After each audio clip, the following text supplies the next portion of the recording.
The Minister of Defense, on a visit to Kuje prisons earlier today, confirmed that more than 60 Boko Haram fighters who were in custody there had escaped following last night's terrorist attack on that facility.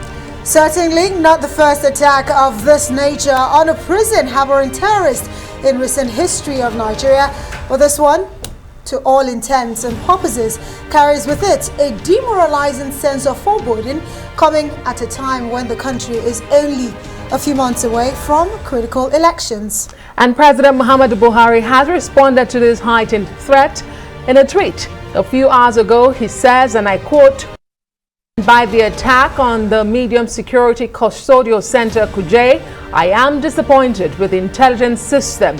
How can terrorists organize, have weapons, attack a security installation and get away with it? I am expecting a comprehensive report on this shocking incident." End quote. Hello and welcome. This is Newsnight. I am Adesua Omorwan. And I am Amachree Walker. Our special coverage of the Kuje prison attack starts now.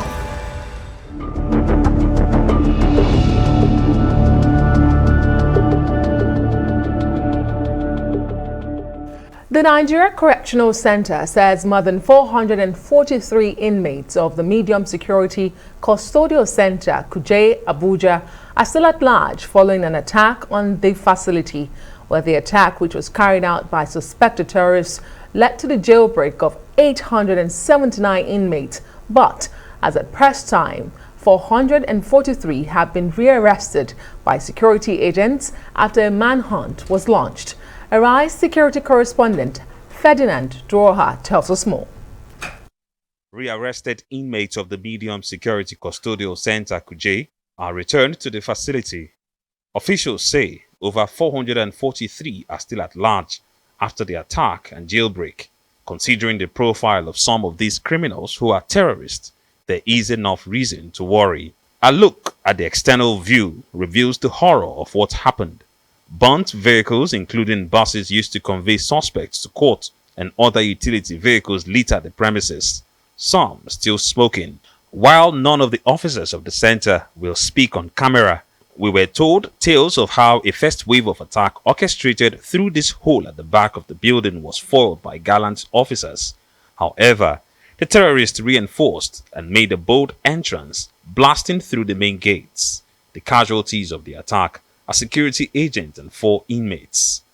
Forensic experts are also seen trying to piece together evidence to help reveal the identities of the attackers and the kind of ammunition used. The facility also welcomed government officials who came to see things for themselves, including President Muhammadu Buhari.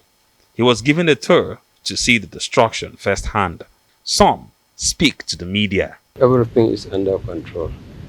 The people who came to do these activities, from the records, we believe that they belong to a particular group, and most likely they are Boko Harams, because we have sizable number of Boko Harams that are in detention, and presently we could not locate any of them. Only number, I think there are about 64 that is in the prison, and none of them now is available. They have all escaped. Well, basically, I came in this morning to commiserate with the Comptroller General of the Nigerian Correctional Services and his colleague of the Nigerian Civil Defense, as well as His Royal Highness the Gomo of Kuje, over the incident that happened yesterday, and also to commend the gallant officers that tried their best, and also to sympathize over the death of a very fine, gallant officer from the Nigerian Civil Defense Authority who was gunned down by the criminals. Residents of Kuje community gathered in different groups discussing their experiences of a traumatic night. The medium security custodial center Kuje is the most prominent government facility in the local government, and they want it adequately protected. It was actually terrible. At about 9:30 to 10, I got a call from a friend. We were talking, and prior to that time, I was on headset, Bluetooth headset, so I was dancing to music, but I heard a lot of noise. I thought it was these fireworks and all those Vanguard and all of that. So when I got the call, I dropped it and I started conversing with my friend on the phone. And I told her, okay, see what's happening. It's like they are shooting outside. So I went close to the window in the parlor and I put the phone on speaker. Can you hear what's happening? Then the next thing I heard was like a loud bang. And it shook the roof, it shook the windows. I had to run into the room, and then I knew this was serious. And that was like, let's say 10 o'clock at night, 10 p.m. yesterday. But basically, it all boils down to the ineptitude in the system. Our security system has been compromised. And along the line, there has to be an holistic overhaul in our security apparatus. I repeat, there has to be an holistic overhaul in our security apparatus. Because if this kind of a thing can happen in a place as sensitive as Kuje, it means nobody is safe. While the attack at the facility in Kuje, one of the most secured in Nigeria, leaves a sour taste, it comes on the heels of previous ones in Imo, Kogi, Edo, and Oyo State. However, it is expected that following a first-hand inspection by the president, there will be enough political will to ensure that correctional facilities in Nigeria are adequately secured. Ferdinand Duroha, Arise News. Well, thank you, Ferdinand, for that report. And Special Advisor to President Muhammadu Buhari on Media and Publicity, Femi Adesina, says the president will embark on his international engagement despite attacks on his advanced convoy to Daura yesterday, which left 2 people injured. Adesina made the remarks on Wednesday while briefing State House correspondents after the weekly Federal Executive Council meeting. He says the president will not give in to terrorists and he will not jettison his international obligation. President Buhari today left Abuja for Senegal to participate in the International Development Association for Africa Summit in Dakar. He is expected back tomorrow. The President himself is billed to travel to Senegal this afternoon for an international conference. He will return to Abuja tomorrow and thereafter proceed to his hometown Daura for Salah. So it was the advanced team that was going ahead, made of security, protocol, media, transport, all the departments that have one or 2 things to do with the president's stay and comfort in Daura were the ones going ahead. So shortly before they got to their destination and land around Dusima area, you know that place is awash with banditry. So it was said that some group of bandits came out of the forest and engaged them. You should never give in to terrorists. The moment terrorists begin to stop you from doing things, then we might as well throw up our hands and surrender. The president should go ahead. Well, let's dip in the discussion now on the prison attack as 2 security analysts, Dennis Amachree, who's a former deputy director of the DSS, and Seyi Adetayo, a security consultant, join us now on the news. Thank you both, gentlemen, for being on the news tonight.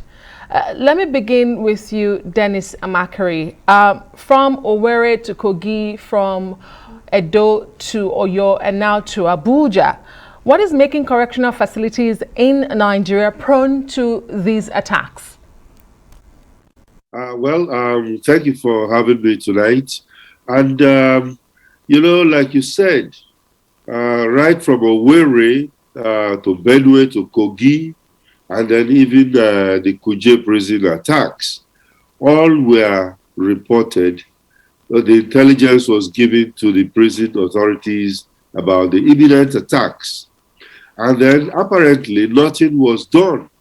And I'm happy that the president is now asking for a full investigation into what, actually happened. Because after all these reports, there was also another report recommending that the prisons, upgrade their infrastructure as per the layout as per the design, as per the age, even the maintenance. But I don't think the other prisons, including this particular highbrow one, are keeping to that. Because I don't see a tower. There's a tower right there, but are the towers fully manned? Are the lights working to watch over the prison premises? And the walls are so thin. You can see where they blow and then went into the premises. It's just blocks put on each other. Prisons are not built like that. Prisons are built with reinforced concrete at a particular height, covered with concertina wiring. So I don't think we have been following the rules. We have to benchmark with other facilities like this, and then, of course, do the right thing. Right.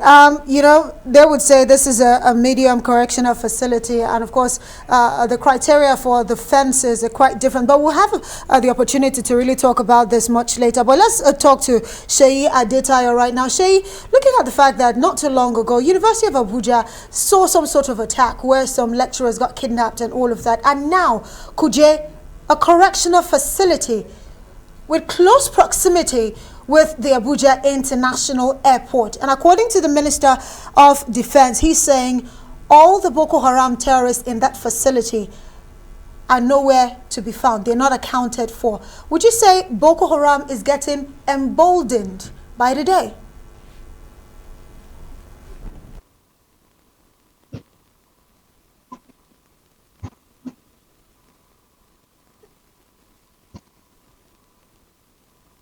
All right, it seems like we cannot get Seyi Adetayo. So Dennis Amachree, I want to actually direct that question to you right now since we do have you here. We're talking about all of these attacks. Yes, earlier on you had spoken about attacks, particularly on correctional facilities. But I want to bring it back home to the nation's capital, Abuja. Of course, we've seen the APC administration say, even though terrorist attacks are not, alien to Nigeria, but here in Abuja, they've been able to put that at bay. But that seems to be changing. So would you say that this shows that Boko Haram is getting more audacious and emboldened?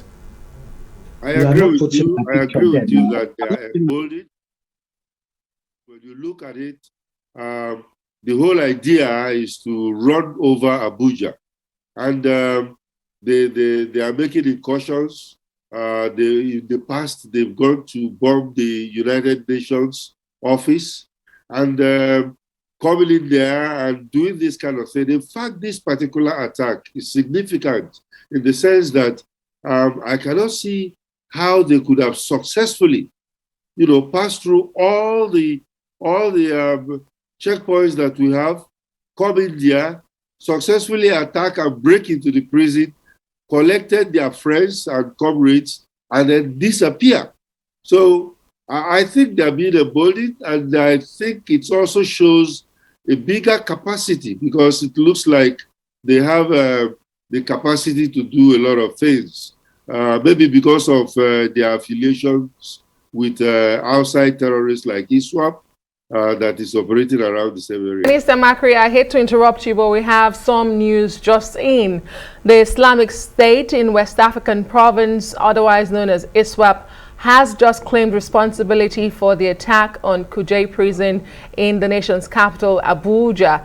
In a footage on Wednesday night, the terrorist sect showed some of its men shooting their way into the facility. Tens of fighters were seen marching in groups while vehicles and building was on fire. And Dennis Amachree, I mean, that probably highlights the point Amaka was trying to make and your response to her question, the terrorists being emboldened. And, we can't really divorce the general existential crisis of security away from what we are seeing in these prison breaks. But let's talk about the president's statement, and if our producer can pull it up again, in what seems to be perhaps one of the strongest statements we've seen from President Muhammadu Buhari so far. He directly says he's disappointed with the intelligence system and expecting a comprehensive report on this shocking incident. I've never seen the president talk this way about his agencies, saying he's disappointed in intelligence.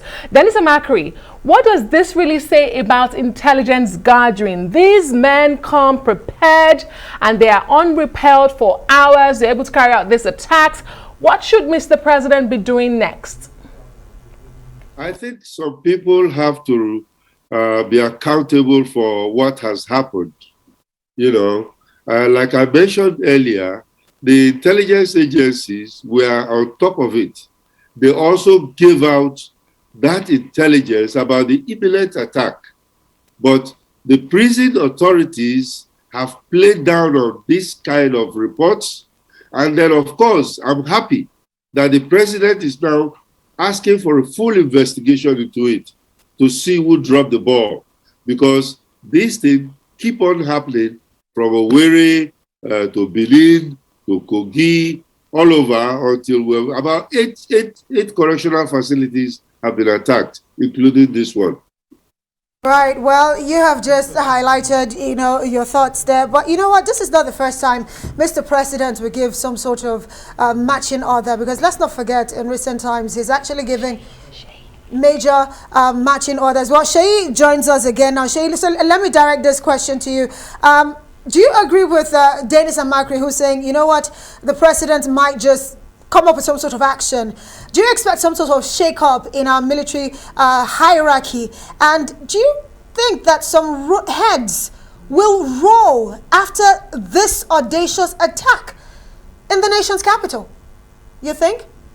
Well, I might as well be shocked if I see heads rolling, because it's not characteristical of this government to fire people. You can count the number of people that have been fired over issues like this. The president might know better. I can also confirm from what you said that ISWAP claimed responsibility. I've just watched ISWAP press release. I've watched the video. ISWAP screened the video of the attack, showing how they blasted the wall, how they were setting things on fire. It's right now on social media. They're so audacious and so bold as to carry this out, and also to show the world that they did not only carry it out. This is how we carried it out. So that Ed will roll. Even if Ed rolls now, it's not going to solve anything. It's not going to solve anything. There are critical issues that must be addressed. Up to this moment, we are not addressing those issues. Go to all the prisons in Nigeria today. There are cell phones in the prison yard. How are the cell phones getting there? Both for the VVIP and non-VVIP, they have access to phone. I can guarantee you that this attack was coordinated right from inside. Those people, they have access to communication, and they are able to communicate with the people outside and plan this effectively, knowing well when they are going to change over duty, knowing the best time to attack. Mostly, period like this when there are festive season. This is important. We become serious in this country. Everything is not about religion. If you want to be religious, get out of our military system, get out of our security system. You cannot make a place that's supposed to be secure less secure because you are trying to celebrate. Earlier, look at the beginning of Boko Haram attack, Bauchi prison attack. It was during festive and religious prayer.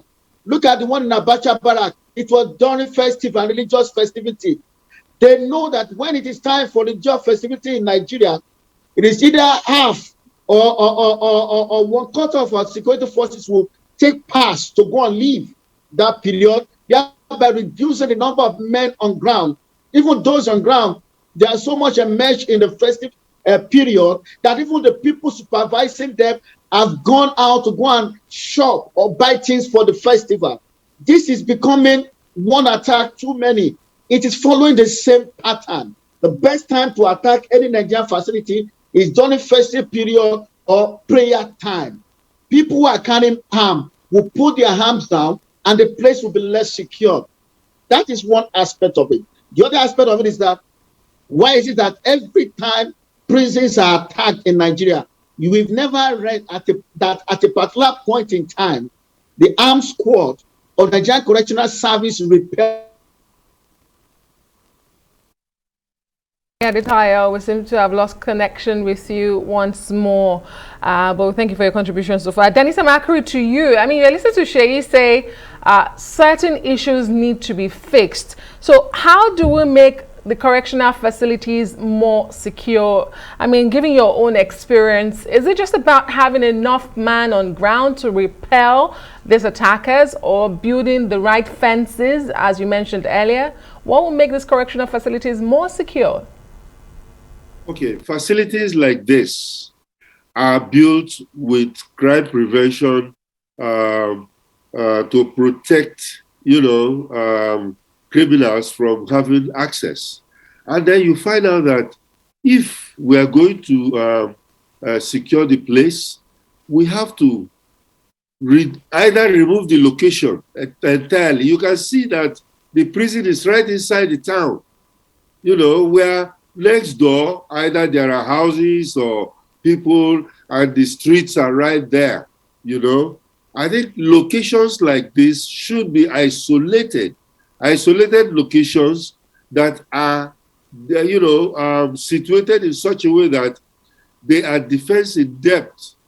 That means there will be barriers upon barriers before you get to the very meat of the whole thing. If you want to see an inmate, it will be very, very difficult for you. That is the physical security part of it. And then, of course, you have your high walls. That wall that they are showing right there, you can see, is just one cement block. It should be concrete cast blocks. And of course, at the right height, whether it is maximum or minimum security, a correctional facility is a correctional facility designed to keep people in and not for them to either escape. Now, another thing that you do is to make sure that the vehicles that are coming in and out of that place are seriously interrogated.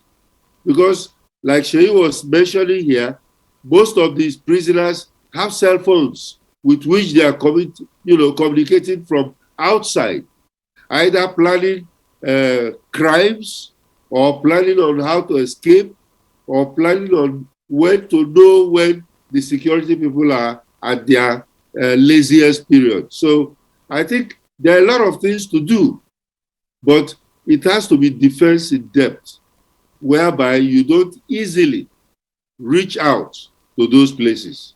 So what you're saying in essence is correctional facilities should not be placed close to residents and the rest, and it should really be protected. Gentlemen, these are quite troubling development. Of course, they say this terrorist operated unchallenged for about 3 hours. But I would have to say thank you so much to you, Sheyi Aditayo, a security consultant, as well as Dennis Amachree, who is a former Deputy Director of the Department of State Services. Thank you, gentlemen, for being here. Well, it's time for a short break now. Plenty more still ahead, including of 2 hours that has turned to 100 harrowing days. The terrorists. It's exactly 100 days since the abduction of the Kaduna-Abuja train passengers. Families of the victims yet again plead for their release. Plus, would you remove subsidy? We have to look at it critically. Would you remove subsidy? Remember what I said? Yes and no. We have to study. I will remove it, but I have to offer them what would be equivalent. Labour Party presidential candidate Peter Obi vows to remove fuel subsidy. Details after this quick break. Do stay with us. Well, thanks for staying with us. You're still watching News Night here on Arise News with me, Amaka Udewalka. And I, Adesoa Omoruan. And let's take a look at some more security stories now. Well, families of the kidnapped Abuja-Kaduna train passengers have intensified their plea to the federal government and relevant agencies to hasten the release of their loved ones in captivity. During a peaceful protest in Kaduna State to mark 100 days since the abduction of their loved ones, they say only negotiations can secure the freedom of their loved ones from captivity. Well, our News correspondent Nisi Gabriel tells us more. It's been 100 days of sorrow, torture, and pain for the families and those kidnapped on the ill-fated Kaduna-bound train. Amid reports that those in captivity are suffering from gunshot injury and snake bites, grieving family members took to the streets of Kaduna to protest and demand that their loved ones be released from captivity. Today is exactly 100 days since our loved ones were abducted in the ill-fated AK-9 train attack. It was a journey of 2 hours that has turned to 100 harrowing days. Since these 100 days, things have not been the same with us.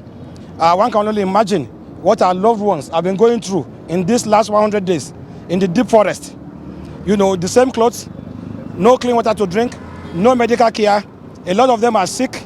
One has even been shot. Amina was among the 11 people recently released by the terrorists after a series of negotiations with the federal government.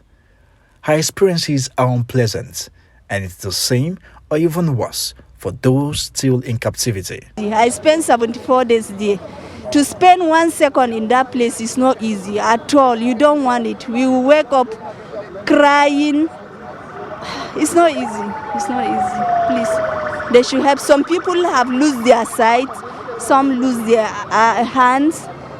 So many things there. So many things. The children are all sick. Sleeping under the tree with rainfall. Grasses everywhere. We sleep on the floor. After rain,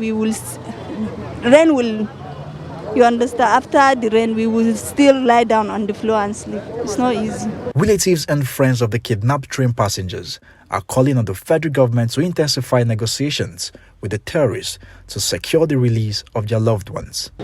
We are calling to the federal government, let them go into negotiation with these people, because using force cannot solve the problem. Negotiation is the best, because through negotiation, these 11 people were released. Let them continue. If they say they will use force, there's no way. The terrorists have made their demands known. Not all of them have been fulfilled by the federal government.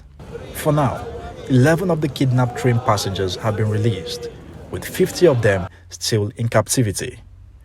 Nisi Gabriel, Arise News, Kaduna. 15 out of 63. That's a very low figure. We need to hasten the return of these family members, honestly. Indeed. Well, reports from Katsina State say more than 13 people have sustained varying degrees of injuries from a suspected bomb that is said to have been mistakenly dropped on their community by an Air Force aircraft on Konkonan Bayan Dutsi community in Safana local government area of the state. Many of the casualties, who are women and children, are receiving medical attention at the General Hospital in Dutsima. The people in Konkuma Bayan Dutsi community in the local government area say the incident occurred around 11 p.m. on Tuesday, shortly after bandits on motorbikes passed through the community. Well, efforts by Arise News to get details from the Nigeria Air Force in Katsina proved abortive, as the commander was said to have gone to Abuja, and the Katsina State Police Command says they are yet to get details of the incident.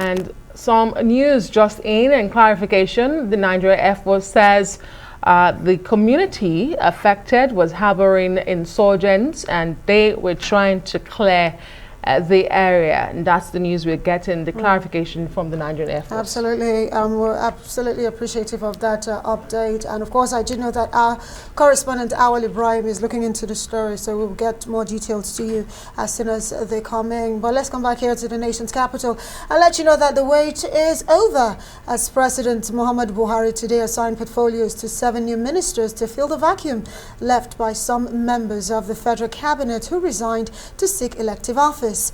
Our State House correspondent Adeswa Morowa here has more details for us. Preceding the swearing in, a minute silence in honor of the outgoing Secretary General of OPEC, Mohammed Barkindo, who died on Tuesday evening, hours after meeting with the president. Then to the business of the day. I, do solemnly swear that I will be faithful and bear true allegiance to the Federal Republic of Nigeria. In 2 batches, the 7 confirmed ministers take their oath of office. I, do solemnly swear that I will... While assigning their portfolios, President Muhammadu Buhari charges them to serve the nation diligently. And in a surprise move, the president also announces the reassignment of portfolios of 4 ministers. Coming at the home stretch of his second term, the president says more work still needs to be done in diverse areas of the economy and national life. You are all coming on board at this time with new energy, ideas, experiences, and vigor to join the existing team so that the implementation of policies, programs, and projects associated with these electoral objectives would be escalated and accelerated. The new ministers and their portfolios are Ikechukwu Iko, Minister of State, Science and Technology; Umana, Minister of Niger Delta Affairs; Udi Odum, Minister of State Environment; Ademola Adegoroye, Minister of State Transport; Umar Ibrahim El Yakub, Minister of State Works and Housing; Goodluck Opia is the Minister of State Education; and Ikama Ekumanakama, Minister of State Health. Meanwhile, in a cabinet reshuffle, Senator Adeleke Mamora is reassigned as Minister of Science and Technology, Muazu Jaji Sambo, Minister of Transportation, Sharon Ikeazo, Minister of State for the Niger Delta Affairs, and Senator Gbemisola Saraki is the Minister of State, Mines and Steel Development. There was also a note of warning to the cabinet members. You must resist bad counsel, resist temptation, and be circumspect in your utterances and conduct. You must totally eschew corruption and be above board, because if caught, there will be no sacred cows. With less than a year to the expiration of the administration, the president is hoping the cabinet changes will help reinvigorate certain sectors where the government desires to accomplish improved results. Will this be the case? Nigerians await the outcome. Well, Labour Party presidential candidate Peter Obi maintains that Nigeria's implementation of fuel subsidy is a scam, while emphasizing his resolve to remove subsidies. Mr. Obi was speaking earlier today on our morning show. I've never been against stopping of subsidy. Can you convince Labour? No, let me tell you, we will do it properly, because if you audit what we are importing and consuming, there's no way it will be this amount. And you have to convince people. Let me tell you why people are against removal of subsidy. People are against removal of anything because whenever it's been done, they did not see the benefit. We did privatization. We didn't see the benefit. What we did is that we privatized profits, socialized losses. We did everything we've done. We did other things here that have been done everywhere. If you say you're going to remove this, what are we getting here? The problem you have in Nigeria is that they've removed this, nobody got anything here. So we are going to do it in such a way that it will be transparent. This is the amount of our importation. This is the amount we are going to spend. And if we reduce it or do this, this is what you're going to get. And you deliver that, people will believe you. I've been able to return schools in Anambra State or do things that when I was doing it, people say, no, you cannot do it. Have you go and watch what my former head of service wrote? Stinginess as a strategy of development. He showed how I cut the cost of everything and showed what I used it to do. You must not come and say, we're going to remove this. What are we going to get as a remove? Because of mistrust. Because the whole thing has been embedded in transaction and stealing of, so people don't want to hear it. But you cannot spend that amount of subsidy when you have education and pulling people out of poverty suffering. So you remove subsidy? Well, like I said before, everything has to be, if this is going to happen, this is the result. Would you remove subsidy? We have to look at it critically. Would you remove subsidy? Remember what I said? Yes and no. We have to study. I will remove it, but I have to offer them what would be equivalent of what we are removing. So your answer on subsidy is yes and no? Yes. And yes. No. Would you remove subsidy? Yes, but because because I'm going to use the resources to do something that will benefit. But if I'm not going to do that, I'm not going to remove it. Okay. You must be able to offer something in replacement of what you're trying to do. Presidential candidate of the Labour Party there, Peter, will be a little earlier on our morning show. Now to some judicial stories. Justice Inyang Eden Ekwo of the Federal High Court in Abuja on Wednesday ordered the National Identity Management Commission, NIMSI, to immediately release biodata of David Upo to the Attorney General of the Federation, the AGF, for onward transmission to the United Kingdom Court. The court issued the order following a request by NIMSI and in response to the request of the detained former Deputy President of the Nigerian Senate, Ike Ekweremadu, who is facing trial with his wife, Beatrice, in the United Kingdom. Although the court had on the 1st of July ordered NIMSI to release the said biodata to Ekweremadu, NIMSI did not obey the order. Rather, the Commission asked the court to order the release of the biodata to the Attorney General of the Federation.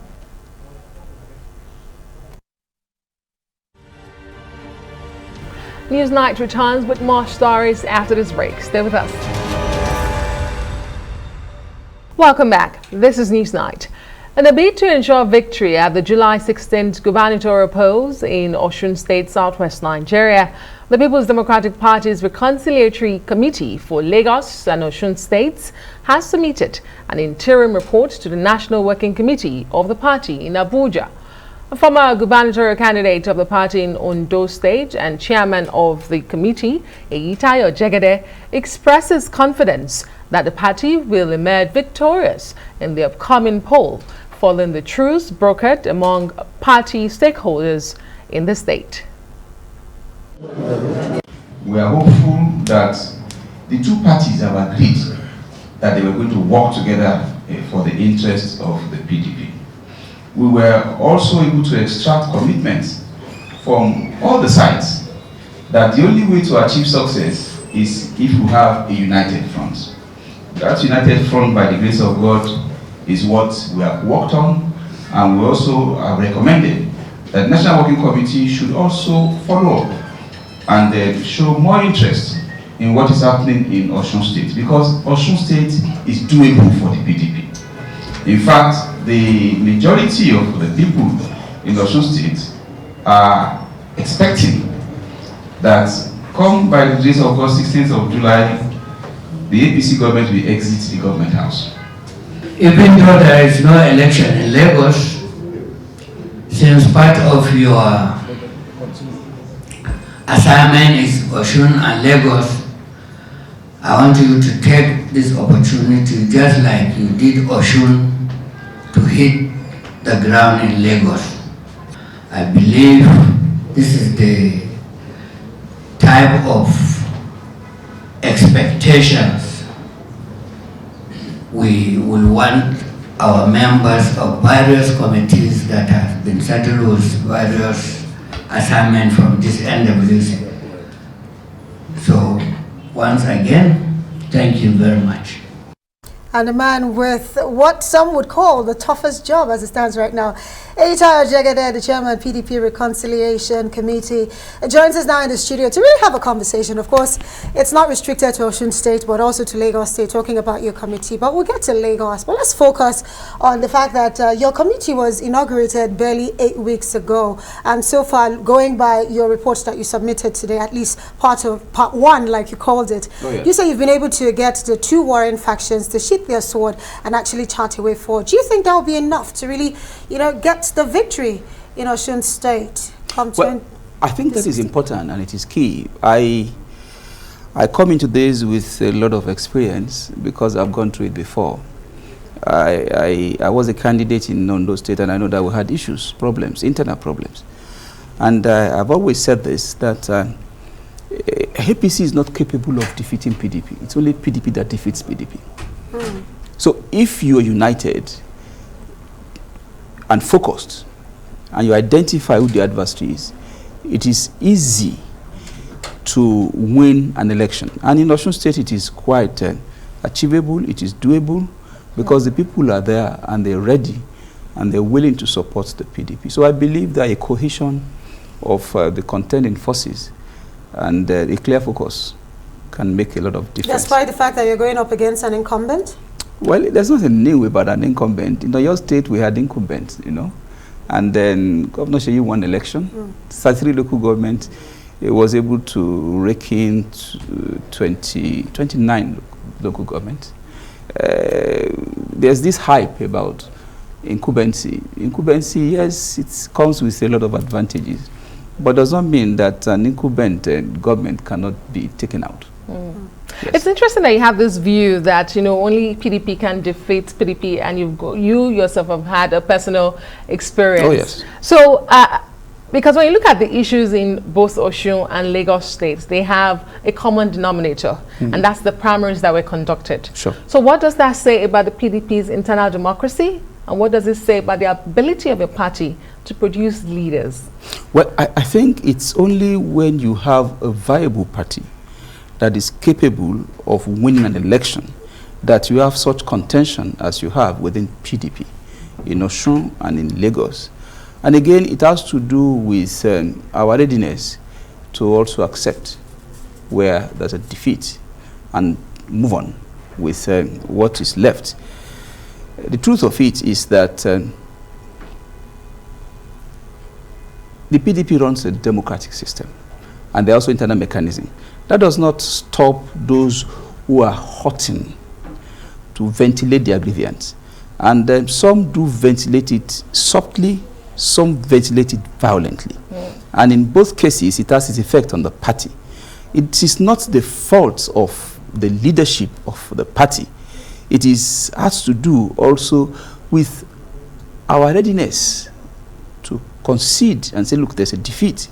And even where you think that there's some little bit of unfairness, you wait and fight another day. Right. I just wanted to ask you, what has happened to the Wale Ojo faction in Osun State and the court cases? Is everyone out of court? No. We're trying to ensure that the parties who are in court step out of court. That is a process. And the other side, the side that is in court, will also want some concessions given to them, which is fair. Now, the other side also wants all those cases pulled out. Now, you have to manage it properly. And what we have done is to extract concession on the part of the two contending forces, that no matter what, at this point in time, let's be focused on winning the election. The courts are there to resolve differences. But because under the PDP constitution, there's a grievance procedure, you allow the party structure to resolve the differences. Where they cannot, you can proceed to court. But in the instant case, yes, people are in court even before now. As we speak, there are matters that are there that are on appeal already. But then in principle, you can see that parties have slowed down in respect of litigations. And because it can be a distraction. You go to court today, you say you don't become friends after you have gone to court. But the truth of it is that you have to balance the two. Okay. Yes. Balancing the two is quite important. And you know what? Let's really stick with Oshun for a hot second here, because some analysts would say, since the presidential candidates of not just the PDP this time around, but of all political parties emerged, not a lot of attention has actually been given to offshoot elections, such as what we saw in Ekiti State and now Osun State coming up in a matter of days. So what are the strategies that the PDP is looking to come up with to really unseat the APC in Osun State? And I speak about presidential candidate. Yours is not even in the country. Neither are we seeing any major campaign for your candidate in Osun State. By INEC timetable, the actual campaign has not started. And I think that's important for us to know. Again, you should also know that we're coming from a background of a hot contest of primaries. A good number of the aspirants before the convention were on the road. I can tell you that Governor Wike was on the road for addressing delegates in 3-4 states in one day. Atiku Abubakar was on the road addressing delegates in about 4 states in one day, and driving throughout the night. So sometimes you need to take a rest. And then most of the time also, when you're out of the country, it is not that you have gone on tourism events, but again, that you need to go and re-energize and plan on how to start the new step of elections, which is of campaigns, which is going to come up as soon as INEC says, look, you can hit the road. Okay. I think Amaka was referring to the Osun State elections, but we have to leave this conversation here. Thank you so much, Mr. Eitayo Jekede. Thank you very much. Former gubernatorial candidate of the PDP in Ondo State, and of course a member of the PDP. And thank you so much. Of the Reconciliation Committee for Lagos. All right. And to more stories now from the PDP to the APC. We are ahead of the July 16th Osun State election. The governing All Progressives Congress says it will win the election fairly and squarely. The optimism was expressed by members of the Osun State Election Council when they presented the candidate, Boyega Oyetola, to President Muhammadu Buhari today at the presidential villa. Well, in the ceremonial presentation of the party flag, the president says the APC is committed to furthering the development journey of Osun State. Mr. Oyetola was accompanied by the National Secretary of the party, Senator Iyola Omisore, Chairman of the Osun Election Council and Lagos State Governor Babajide Sanwo-Olu, Co-Chairman and Kano State Governor Abdullahi Ganduje, as well as his Niger State counterpart Abubakar Sani Bello and the Deputy National Chairman, Senator Abubakar Kyari. There is no serious division, as it were, in APC in Osun. We have issues which is ordinarily, likely to happen in any party, and we've done a lot of reconciliation. As I speak, a number of them have actually come back to join us, for this coming election. So I believe we are together with them. And when you talk about opposition, we don't even see them. They are not even campaigning. They are not anywhere, right? It's only, rhetorics on social media and all of it. Nowhere in Osun State do you have any of the other contestants coming out to even canvass for vote or go around or even explain what their plans are. And so we believe in the campaign council that we have a credible candidate. We have a man that indeed has done very, very well. So he's making the job for us a whole lot easier.